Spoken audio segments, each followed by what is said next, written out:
Live. We are live. Oh, we are live. I wonder if we can get threads on StreamYard. That would be really interesting. That would be. That's a really interesting platform so far. They Yeah. they were the quickest social media platform to hit, I think, over I forget, 100 million. millions and millions of users, which is crazy. So Yeah.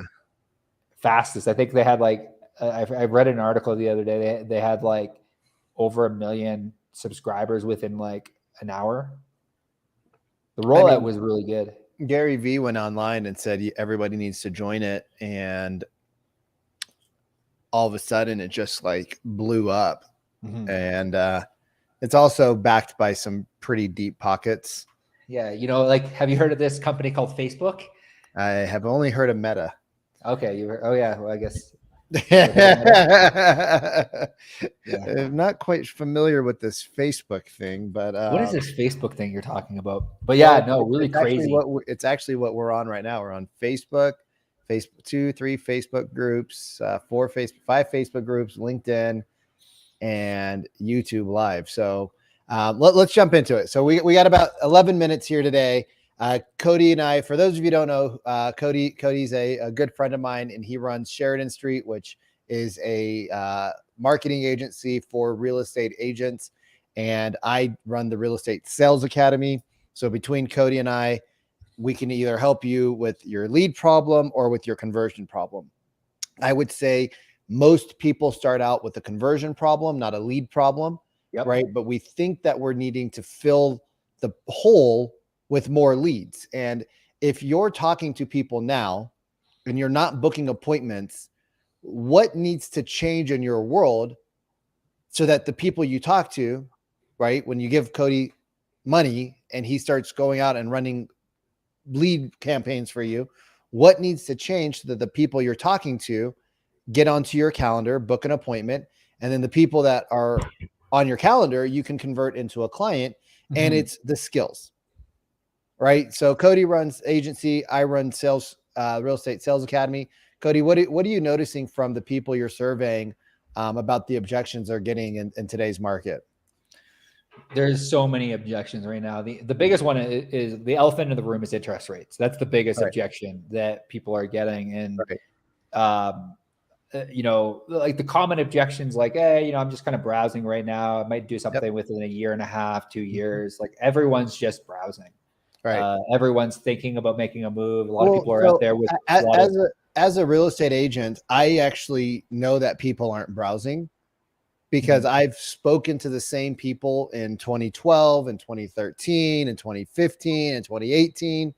It's the same thing. People are always just browsing. I'm looking for a great deal, right? They give you knee-jerk reactions because there's something that you're saying, or there's the way you're saying it, or the way you're asking questions is triggering a knee-jerk reaction response from your prospect. And I've seen it firsthand. Like when I was working in corporate and specifically in the retail landscape, and we were doing a lot of sales with Best Buy. Just think about human psychology. When you walk into a store, what is the first thing you say? Even if you're there to just looking, buy something, just looking. No, I'm just looking. It's the canned response. Right. So that's how, imagine that on a phone call where it's like if you get that face-to-face, if a retail person gets that face-to-face, imagine you as a real estate agent on a phone call with somebody you don't know, and they say they're just looking. Of course they're just looking. It's the canned response. It's the most common response you'll hear from 95% of prospects. We're just kind of browsing. We're looking for a good deal. Yeah. So let's talk about it. So when people say things like we're just browsing, right? So there's the top of the funnel or the top of the sales structure, and then there's the bottom. A lot of people think that the problem starts at the bottom, right? Oh, well, I'm getting a bunch of objections that they're not in a rush to buy. They're waiting for the market. They're checking out interest rates. They want to see what happens with the election, right? They want to see what happens with the economy. All of those questions or objections that you're getting at the bottom is because your discovery ability on the top wasn't there. Your ability to get the prospect to open up and share why they're moving, right? It wasn't there. Now, let's say you have a buyer right? You have a buyer and they reached out to you from an ad you're running online, or they came into your open house, and you're following up with them, right? And most people say, well, hey, thanks for coming into my open house. It was great having you, right? The minute you say thanks, it was so great having you, or thanks for coming in, you're dropping your status. The prospect should thank you for holding the property open, because you're doing them a favor to let them see. We have it flipped. So we've automatically dropped our power frame. Then we go into the question, so what, I guess, I don't even know what the typical agent says, but they're going to say something like, yeah, so what was your timeline to be into a new home? That's a super sales question. That just put the prospect guard really high. Mm-hmm. And then when people are like, here's what I hear a lot, Cody, in calls that I review for my clients, is the person will say something like, oh, we're not in a rush. We're waiting for the interest rates to come down. Yeah. And what we were taught is to agree with the prospect. So I hear it in our clients' calls is like, oh yeah, that makes sense. Yeah. Right. Oh yeah, that makes sense. Yeah. We have a lot of people waiting for interest rates in the market. Well, you just validated their concern that they should be waiting. And then you said a lot of people are also doing the same thing. So they're like, oh, I'm in good company. Yeah. Well, if you would say something like, oh yeah, that's not a problem. A lot of people, when they come to us, right, they're in the similar boat. But I guess, what made you come into the open house at 123 Main Street the other day? What was it about the ad online that made you want to come into the open house? And so a way that, because I hear this consistently from a call perspective. I think, and I was chatting with a bunch of agents from a team the other day, and I said, and I said to them, you need to understand the context of of how they view interest rates. So if they I think context and curiosity, and I know you talk a lot about that with your clients, and I specifically hear it when I listen to your clients' calls. It's really interesting to be able to understand the context in which they view the world, in which they view the interest rates. How are you tracking the market? Yeah. That simple, what we call a reposition question, can allow them to open up their mind to the hypotheticals of, maybe I don't quite understand interest rates, because I think a lot of people, they read a lot of us, if we're not an industry expert, we're headline readers. Yep. So how can you help them through repositioning questions in order to get them to understand the market in the way that you see the market? I think is a really powerful tool. I call it a reposition question. Yeah. So if you can reposition, you're helping them reframe. Yeah. And you can reframe it, or you can just ask interest rates are really high. Oh, okay.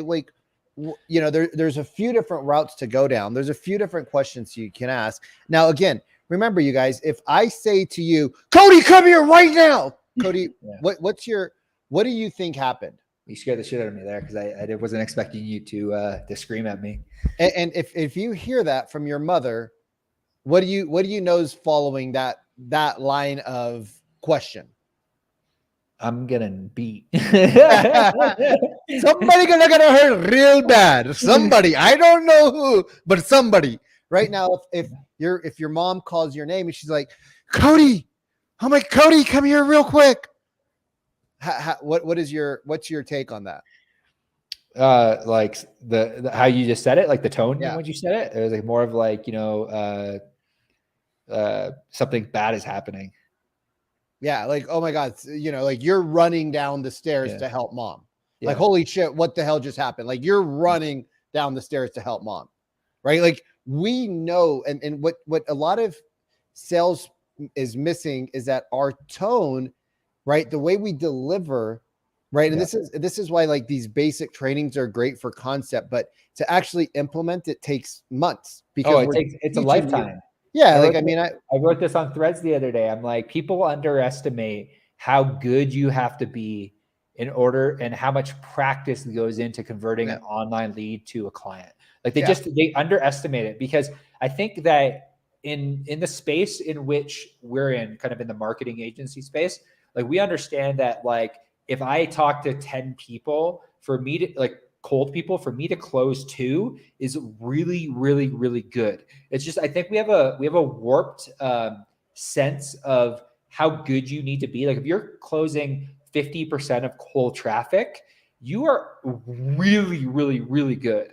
Like extremely good. And I think we just don't understand the metrics because we don't track things. Like we for the most part aren't tracking like the conversations that we have. Like we're just here's the other thing is people don't track the objections they're getting. Well, 100%. Like if you were to go in there and track your objections, and I know we got to wrap up here, so I want to give a little bit of practical, but if you were to go in there and track the objections you get, right, just write them down on a sheet of paper, and every time you get it, just put a check mark, ding, ding, ding. You don't got to make it complicated, right? Like it doesn't got to be a special. Literally, you can just be the objections that you get, write them down on the call, and then just put a tick mark by them. That's and then when that date's done, you just put a line, put another date, and just tick, tick, tick, tick, tick. It's so funny that you say that because like every agent should do that. I think that's a genius, Vic. Well, because when we review calls and I see in my, like on Monday when we do our sales training call and we do like our call review and our role playing in the sales academy, if I know you're getting the same 5 objections, I can look at your sales structure, right? I can look at your sales structure and be like, okay, here's something that I could see is causing this, but let me hear you deliver it, because the way you say it is going to actually be a lot more impactful than sometimes the words that are coming out of your mouth. And I listened to the way she was delivering it. I was like, oh, that makes sense. This is why you're doing this objection. Pause. Let's replay it. And I 100%. And this is where the framework comes in. Like the framework is one thing, but how to deliver the framework is another thing. It's like, like let's wrap up with this. Let's put it in perspective. A actor can have a script. They do. One person, the actor has to have a script and they have to memorize their line. There's a reason why certain people play certain parts. So there's a reason why actors get drafted into roles is because they can deliver the script better than, like, in certain circumstances, Matthew McConaughey might be better than Ryan Gosling delivering that specific script. So I want to close out with that. I just want to close out with allowing yourself to open up your mind to think about what are the objections you're getting, writing them down. Like Vic said, I think that could be absolutely massive. We do that with our call center. Our call center has an FAQ specifically designed for the objections that we're getting, wrong number, the interest rates. Like we are able to overcome these objections and able to send you live appointments. We're already doing it on the front end. You need to work on doing it on the back end. Well, I would encourage you. I would encourage anyone that is wants to get serious about doing online lead generation or doing any type of lead generation to reach out to you, Vic, because I think it's a genius idea to write down the objections and then to practice and role play how to overcome those objections. You'll make a lot more money that way. Yeah, and I have a cheat sheet that I work with our clients, and on the cheat sheet, it's like, I'm not interested. I'm not sure if I really need that. No, we're good. Not looking to change anything right now. I already have someone in mind to work with. I want to wait for the market. I want to see what happens with interest rates. We're not in a rush. Send us some stuff. So we need to interview other agents. It's not a good time to buy. I don't want to compete for a home. We will see if something happens first. Are you the neighborhood expert? Have you listed? We're waiting for the market to improve. Like, these are just the objections that our clients are getting that I just write every time they give me a new objection. I just put it down. I'm like, cool. Like, let's work on this. Your price is too low. Imagine like these 80, 90 objections that are common in our space for buyers, sellers, investors. Imagine if you knew exactly what to say for each one of those, how much more successful you'd be. Anyways, you guys, wait, hold on. Cody, we got to plug our, we're running a 5-day challenge. What day? July 24th. We're starting 24th? July 24th. Simply comment the word challenge below and we'll reach out with next steps. It's free 5-day lead-in conversion challenge. We're going to walk you through how to set up profitable ads. We're going to walk you through how to generate leads. We're going to walk you through how to convert those leads to clients, what to say, how to say it, tonality, cadence. You're going to spend 5 days in a Facebook group with Vikram and I. You really don't want to miss this opportunity. Comment challenge below. I have a sales meeting I have to go to. Let's go, baby. We'll take care, brother. See you all soon. See you guys.